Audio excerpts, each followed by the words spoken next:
Motor de combustión interna. Cuando nos referimos a esta máquina, entendemos rápidamente que es la que permite poder desplazar nuestro vehículo desde un punto hasta otro punto. Pero para poder comprender su funcionamiento tenemos que empezar primero definiendo su nombre.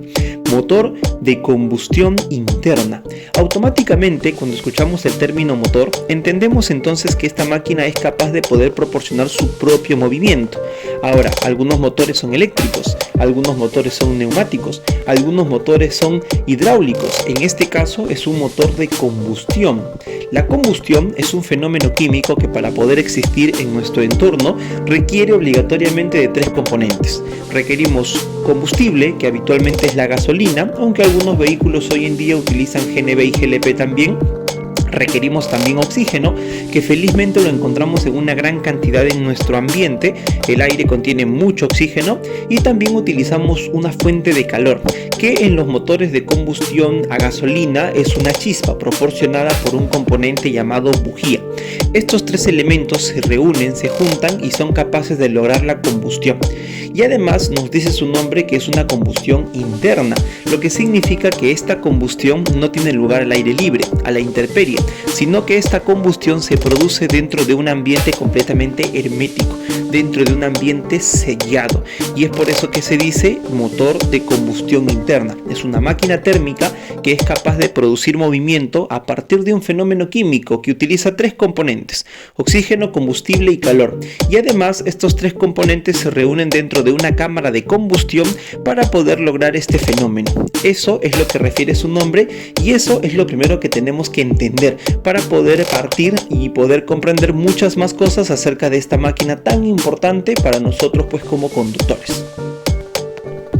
Si continuamos con el tema del motor de combustión, también es importante mencionar que el motor está conformado por varios componentes. De hecho, tiene pues un montón de elementos que conforman su funcionamiento, pero sustancialmente podemos mencionar tres.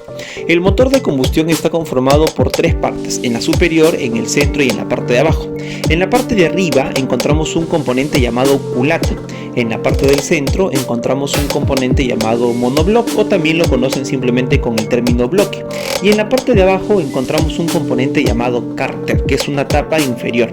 La culata es la parte superior del monobloc y podríamos más o menos comprenderla como una tapa. Es la que se encarga de poder proteger a los cilindros y que de esta forma la combustión sea hermética. Además también que dentro de la culata encontramos componentes como los ejes de levas, las bujías, las válvulas, etc. El monobloc, que es la parte central del motor, podríamos decir que es el corazón del motor, es el cuerpo, donde se originan justamente todo el funcionamiento. El monobloc es el que contiene a los cilindros, y dentro de los cilindros es donde se produce la combustión. Los cilindros suelen tener diferentes volúmenes, y justamente a partir de eso se determina lo que conocemos como la cilindrada, que es la capacidad que tienen todos los motores, y que a partir de eso generan potencia, generan fuerza, generan velocidad. Y en la parte de abajo encontramos el cárter. El cárter es una tapa inferior que se encarga de poder sostener el aceite, el lubricante del motor. El cárter básicamente evita que el aceite se derrame y que además también el motor sea contaminado pues por suciedad que pueda perjudicar su funcionamiento. Esos son los tres elementos fundamentales que tiene nuestro motor de combustión. Lógicamente, el motor de combustión interna no solo requiere combustible, oxígeno y una fuente de calor, sino que además requiere que estos ingresen mediante un procedimiento. A este procedimiento se le conoce como el ciclo del motor, y el ciclo está conformado por 4 etapas. La primera etapa es la etapa de la admisión, en donde se admite el oxígeno y el combustible mezclados de forma homogénea para poder prepararlos para la siguiente etapa. La siguiente etapa es la compresión.